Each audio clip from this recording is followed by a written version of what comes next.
You're listening to the Greeks Gridiron, live with Ethan Haristodoulou. Welcome back, everyone, to the Greeks Gridiron. I am Ethan Haristodoulou. It's March 7th, 2022, and I'm coming back to you guys again with more of my Best of Free Agent Fit series. And today we are focusing on none other than the Detroit Lions.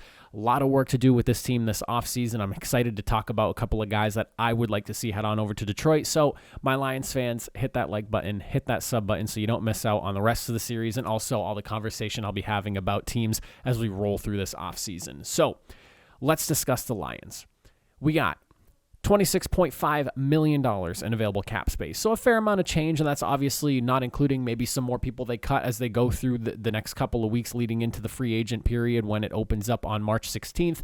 But I think that this is a team that was better than their record. They were very competitive with some very good teams, and they might be a little bit closer to turning the ship around than some people might realize if you're not someone who's in the know of Detroit.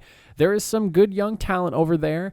There's some aging veterans that need to go, but on the defensive side of the football, the free agent guy that I have picked for this first person here is a no-brainer in my opinion. It was recently announced that the Saints are not going to be franchise tagging him, and I would love to see them go after safety Marcus Williams. What a pickup this would be for that secondary. You basically cover up the top of the defense. The guy is only 25 years old. If you're signing him, you're probably giving him 4 or 5, maybe more than that years on the deal. And he's going to average somewhere around 16 million or so based off of what I've looked around. That's where everyone kind of has him around, give or take $1 million or $2 million, depending on who you talk to. But he's going to be expensive. But this one's a no-brainer. Firstly, there's the history with Dan Campbell. I think that makes the most sense out of just about any free agent here. Him coming from the Saints, Campbell coming from the Saints, that just seems like an easy conversation to have there. And, I mean, the Lions are in a rebuild mode. They can realistically add anybody and it be a plus for the defense or the offensive side of the football, unless you're talking like offensive line, which is probably their most set entire positional group out of everything on their team.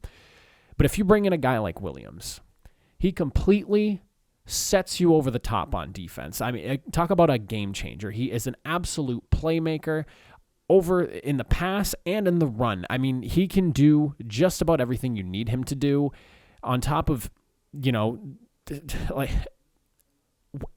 I just don't really see how this one would not make sense, I guess you could say. And I have a hard time understating that. I mean, when you look at the numbers, 57 tackles, 2 interceptions, 5 pass breakups, and only 1 touchdown allowed this past season. He has a career average of 3 interceptions and only 59.3% completion when the ball's coming his way. I mean, the guy is excellent defending the pass, and he's a solid run defender to boot. And he knows Dan Campbell. They come from the same place. I mean, what better player to strike on for the Detroit Lions than the premier top-end safety that is going to be available in free agency? It makes so much sense. And when it came out that the Saints weren't going to re-sign him, like I said, I was like, boom, first team that came to my mind. He's got to go to the Lions. Campbell has got to reach out to him himself and be like, hey, man, we're trying to do this whole thing in Detroit. Sell him on what's going on. Players appear to really love Dan Campbell. I enjoy Dan Campbell myself. And I think that he's a guy that anyone would want to go and play for. And if you talk to him enough, he could probably sway you into believing what he's doing. Again, this team was so competitive, and in my opinion, they were a little bit better than what their record actually was. They took some really good teams to the brink, and bring in a guy like Marcus Williams. He's so young, so good. He's got his whole career ahead of him. Lock him up, give him that 4 or 5 year deal so he's there to, 29, 30, maybe 31 if you want to really lock him in for a long time, and set your secondary up for success going forward. Marcus Williams just makes so much sense to me, and I would love to see him go to Detroit. The second guy that I have listed on here, he's also on the defensive side of the football, and let me explain this second guy by saying that I am not a huge spend as much money as possible in free agency type of guy to fix holes. I think the Lions are a team that they need to build through the draft, especially considering how much dead money they're dealing with right now after the Matthew Stafford trade and all the money they're eating up from Jared Goff. They don't need to be spending a ton of money. So if I'm picking a guy like Marcus Williams as my first guy for them to take, the second guy that I have listed here, he's more of a rotational piece. He's a guy that's going to fit into what's going on there, add some depth, add some youth, and also some proven production on a very limited basis. And I have selected here interior defensive lineman Tim Settle from Washington. So why do I have him picked here? Well, with the talent that Washington has over there on their defensive line, they have room to let a guy like Settle walk. He has not been the be-all, end-all of their defensive line. He's a rotational piece, a guy that comes in, gets the job done, and gets back out so that the premier, first-round picks that they have all over their front seven there can get in and do their job. Settle is going to be cheap, average of around $4 to maybe $5 million per year. I say, since he's only 24 years old, sign him 2, 3, maybe 4 years if you just want to have him for that positional depth and you're not spending a ton of money on him at that.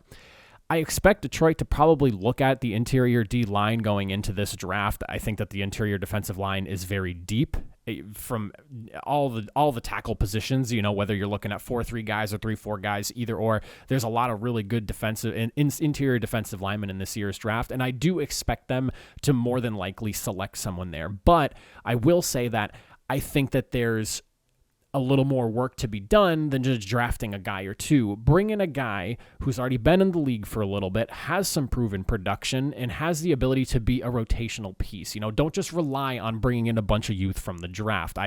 That's always kind of risky. You want a healthy mix of rookies, solid depth guys that have been around for a bit, and veterans as well. And I mean, when you look at the statistics and what Settle has been able to do as a rotational piece in Washington, the numbers fare pretty well. He again, very young, 41 pressures in the last 3 years on only 872 snaps. That's like, if you think about that, a defensive player gonna get somewhere around like 800 to 1,000 snaps or so, give or take, in a full season if they're starting and they're like a number one guy.